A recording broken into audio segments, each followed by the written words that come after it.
Hi everyone, Brian from Bearable Traders here. Happy New Year. It is January 1st and this isn't the weekend video. You could call this the midweek video since we've got a day off here to assess where we are midweek and where we are in this Santa Claus rally. So I'm just going to take a quick look at some sectors here and see how we're going to wrap up the week. All right, people. So instead of doing sort of the usual sort of run through the markets, I'm just going to do a quick overview of the sectors and how they have been performing here over the last couple weeks. And you can see here, this is not really a sector, but this is the SPY. You can see here we came down to 585 on Tuesday, just prior to New Year's Eve, or just at New Year's Eve day. And this kind of held here, but it's on the verge of breaking down. We've already lost this 20 and 50 moving average here, which is defaulting on these charts. Can't do anything about that.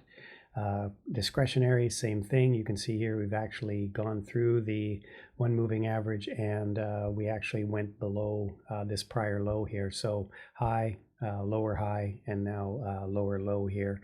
And watch maybe for discretionaries to sell off. Communication services, sort of same comment here. We're right at a critical support level, but high and then lower high. So that's definitely a trend change. And XLK, which has been the strong sector, our technology sector, really a triple top here, which you don't see very often. But again, coming back down, this area of 230-ish is an area of support.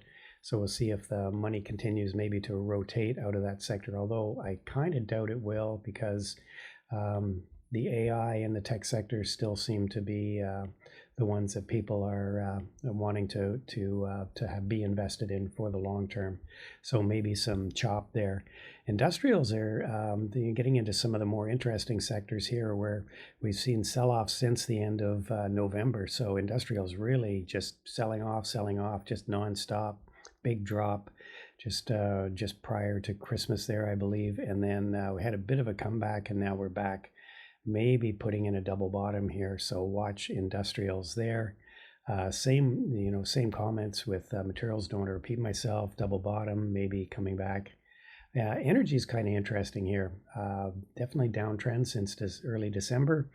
And we've bounced. We've put in a higher low on this bounce, and we had a nice move up on Tuesday. So maybe looking for a bit of a continuation, at the very least up to this 87.50, where you can see here there was a low. And so energy kind of looking interesting. Staples, again, Staples kind of a hot mess.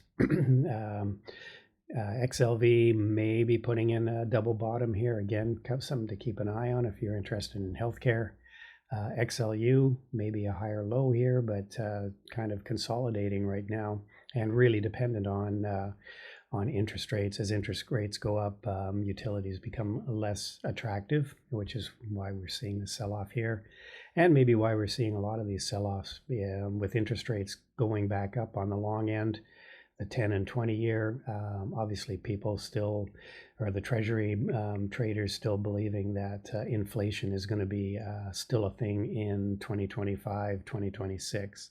So still concerned about that. And financials, again, maybe a higher low here. And again, REITs and real estate, still in a bit of a downtrend, but maybe bottoming here as well. So keep an eye on these levels. We could be bottoming on a number of these sectors, and certainly energy is looking relatively positive right now. And so that's it.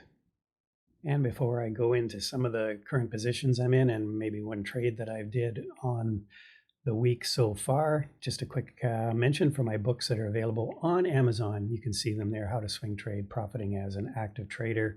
And the one trade I'll go over is a quick swing trade overnight. I'll explain how I did that. And of course, my latest book, How to Trade Options, which is a complete guide to trading options. So you can check those out on Amazon. Thanks. And here we go.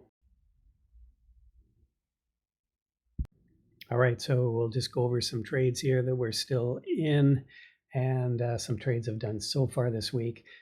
This was the first one that I mentioned, and if you were in our trading room on the afternoon on Monday, we had this massive gap up on natural gas, and I think that what happened there, we had some weather reports came out that said East Coast was going to experience a lot of very cold weather in January.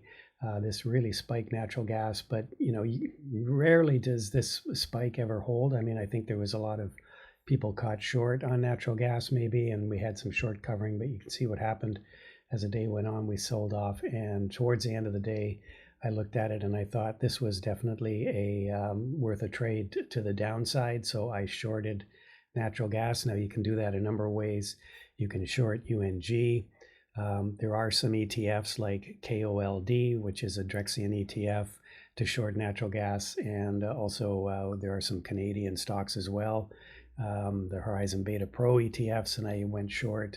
Natural gas caught this nice overreaction to the upside and covered it on the following day because it's already been in an uptrend, and we've and moving on here, I'm already sort of taking advantage of that. And if you've been watching my swing trade videos, you'll know I'm in KMI, which is a natural gas play. So it had that nice spike up on early in the week and pulled back a little bit, but I still like Kinder Morgan longer term, so I'm holding that. Still holding on to Adobe. It's bounced back quite a bit since the sell-off, but still holding on to some of that because I believe there is some upside in the long term.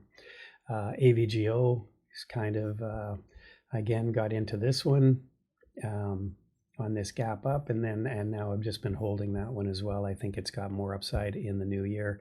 Boeing, again, there was that bad news. I've gotten into Boeing back here, but there was that bad news on that plane crash. Very unfortunate incident. You see a gap down, but it came right back up because I don't believe that from the reports I've heard that there was an issue with the aircraft. It was some other issue like a bird strike or something. So I think it's going to come back up here. I was planning on selling some at 180. I hesitated and maybe regret it now, but still holding it. I think it's going to come back up. And TD, I'm still holding, still a bag holder here on this one. So that's where we are. So that's it, everyone. I am not going to do any kind of other wrap-up section. So we'll see you tomorrow morning, Thursday, and trading live at 8 o'clock, live on YouTube. And joining us for the pre-market show if you want to. Hope to see you there. And bye for now.